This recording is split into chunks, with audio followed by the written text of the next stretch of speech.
So, Ruby and the Justice League has been out, and I've seen it, and it's a little weird. Alright, that's enough of me pretending the movie isn't bad.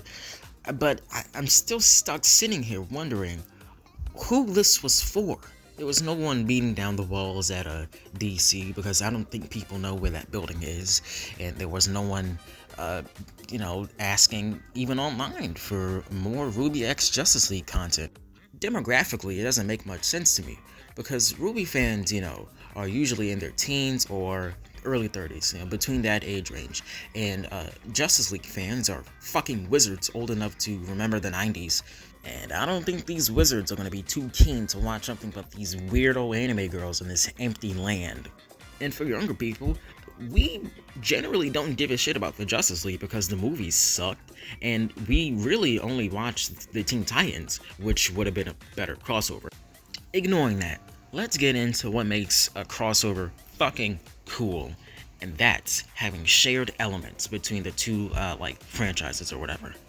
See, Kratos in Mortal Kombat made sense because Kratos, goes around with a chained blade, killing gods and monsters.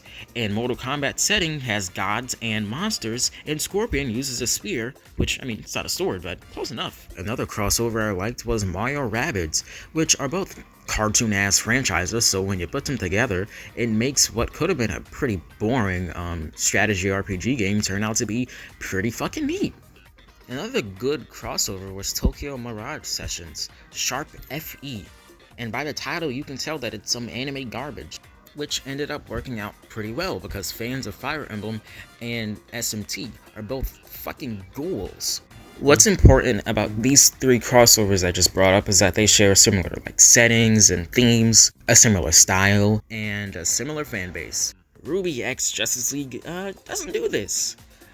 But there's something that Ruby could cross over with that would fill out pretty much all of these. And that's Generator Rex.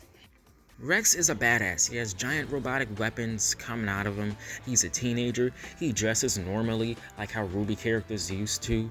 And he fights Evos, which are mutated monsters, which are close enough to Grim. Only thing grosser than a juicy worm! Generator Rex also used a lot of rock music, and it came out in the early 2010s, which means that the fans of it would be teenagers right now.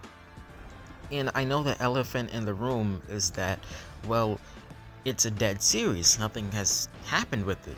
It didn't even get comics. Hell, Ben 10 doesn't even get comics, which makes no fucking sense. Especially since... Listen, when... How does Ben 10 not have a... This is... But my response to that whole dead series thing is that, well, the Justice League, while being, culturally, a much larger thing because of the Big Bang Theory, it's not that popular. Kids aren't lining up to watch the fucking Justice League. They care more about, fucking Jonesy. Listen, all I want is for Ruby to be good, which happens and then doesn't happen and then happens, and it's really heartbreaking to keep up with it. And I want Generator Rex to live on because that series was fucking cool. Did you know that the episodes were arranged in a way that there was a lore-based one and then a more silly episodic one? That shit's perfect, man. It's the perfect balance for an action show. I don't want too much plot. You know what plot ruined? Adventure Time. But that's oversimplifying the whole fucking conundrum surrounding that show. Oh, holy.